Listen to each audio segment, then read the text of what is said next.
is Michelle. I am your emotional resilience coach and welcome. I am super excited to chat to you today. We are going to be talking about spiritual bypassing.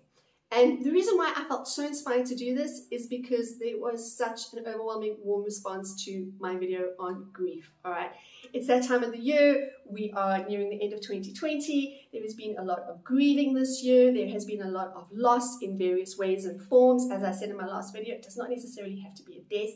There are relationships that have ended, job opportunities, celebrations, expectations. There's so many things that were missed out on this year. All right. And I think what so often happens with so many people, especially if you know where it is you want to be, right? You're like, I know that I shouldn't feel this way. I know that I should be in a place of, it's okay, all right? These things happen. Worse things have happened to better people, or we justify, or we say, I really understand, or it makes sense, or I don't blame them, or anything along those lines. We have this dialogue in our head, right? Saying what we feel we should be at. What we're doing is we're trying to get to the end. We're trying to get to that place of peace and acceptance already without having to go through the mess, all right?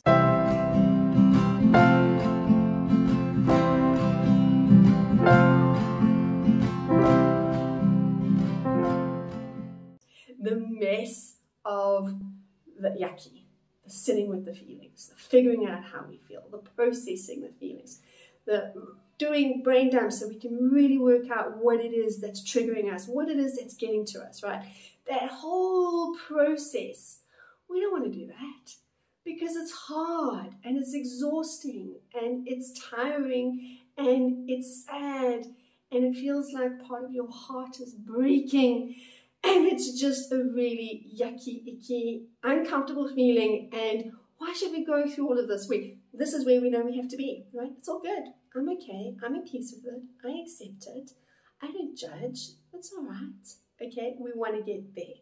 And because we want to get there, we try and skip the messy middle. But the messy middle is where the beauty is. The messy middle is where the becoming happens. It is the refining process of who you are going to end up being before you're there.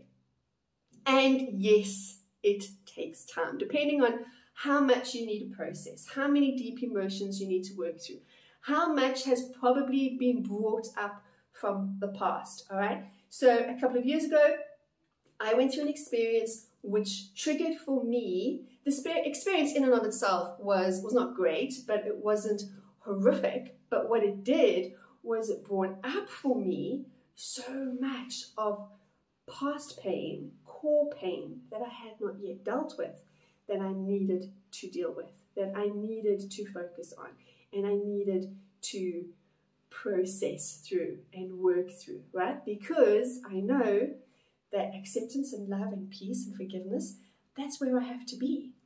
And so I'm there in my brain, all right? Logically, cognitively, I'm there. But the problem is we end up often with what is called cognitive dissonance. And the reason why we end up with cognitive dissonance is because there's an inner critic at the back of our head going, really? Really? Are you really there? Is that how you really feel? But what about this, right? That like little voice at the end. Or, but why does it feel so yucky? Or, if you're okay with it, why does it feel so heavy? And the reason being is because we're trying to hurdle over it. We're trying to bypass all of this middle yucky, icky bit. That's why it's called a spiritual bypass, because it's a process, right? It's sticky and hard and complicated and complex and sore, so sore. And we don't want to do that. Or, like me, I've got no time for that. I've got children, I've got a husband, I've got a life to live. I've got no time to sit here in this mess, right? Life goes on, I've got things to do. I need to be here already. I need to be at love, I need to be acceptance, I need to be at forgiveness, and I justify other people's behavior. Oh, you know, but because the codependent in me goes, oh, it makes so much sense, maybe I did something, maybe I triggered something, maybe I was at fault, right? The fawn in me is like, well, how can I make it better? How can I make the peace? What more can I do, right? We walk on eggshells because we want this. We want the peace. We want the acceptance. We want the love. We want it all to be okay. We don't want to have to work through these layers and layers and layers of pain and ugly and darkness and insecurity and vulnerability. We don't want to have to do all of that because it doesn't feel good. And our brains are wired to seek pleasure and avoid pain. So what do we have to do? We need to kind of get on top of our own brains here, right? We need to rewire our brains, and we need to talk to ourselves like you would a loved one.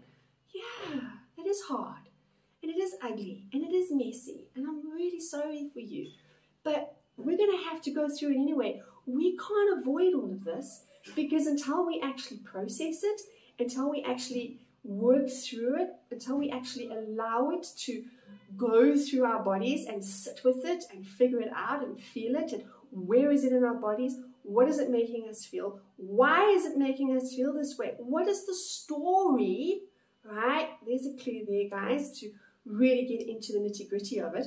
What is the story that we are telling ourselves that is making this feel so hard, and is making this feel so complicated, and is making this feel so yucky? What is the programmed belief that we've bought into about ourselves and the world around us? What does that actually look like?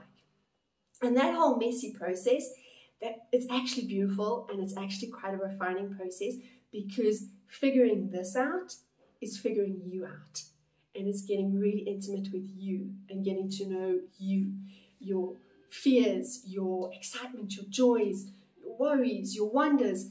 All of that is in this messy, I don't know what you want to call it, right? This messy bundle that we've got to kind of sift through. Kind of think of like this muddy bog that we're just trying to wade through it and push through it.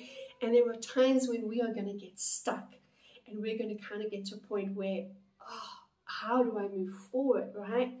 And those are times where we really need to learn to be patient with ourselves and to just sit with it and feel it and write about it and write letters that you're never going to send. All right, connect the dots for yourself.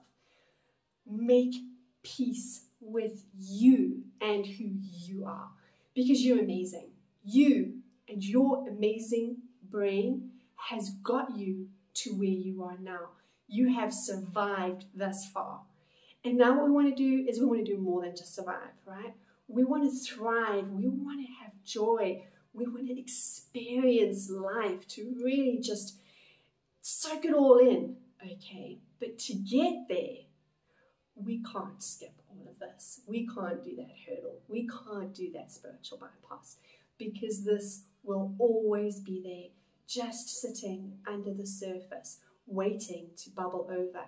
When, for example, something happens in your life and it's not great, but it's not massive, what happens, like it did for me, is all the smoky, yucky, boggy, muddy stuff at the bottom, it comes out. It comes out. And it's not necessarily the person. The person is the vehicle to bring it to your awareness, oftentimes. Yes, we do get people who behave in toxic ways, and that's for another video. What we need to do is we need to figure out that A, their behavior is not a reflection on us, it's about them, and B, what is it about ourselves, our story, our lives that we are not looking at, we are not sitting with, we are not processing, and we are wanting to hide from, right? Shame keeps us hidden, right? What do we want to look at? What do we need to acknowledge? What is it we need to take cognizance of, so that we can work through this yucky, icky, gooey mess and get to this place of having our power back, having the strength to stand in our power and say, I love me, I love you, I love us, and really feel it from a good place, right? Not sitting here and saying it in your mind, but feeling it. Okay, there's such a big difference, guys, between understanding things here and making that journey to our heart. I love me, I love you, I love us. I am grateful for the experiences that has taught me so much. How do we get there, right? To truly get there and not keep relapsing is to do the messy, yucky work in the middle. And one last thought on doing this journey, this mess, if you will, right, is that it takes courage. So much courage. It really, really does. And so if you get to a point where you feel stuck and you want to retreat, keep going. It's worth it, right? Feel the fear and do it anyway, because you're not really going to get here until you get through the bog. All right? That's just the way it is.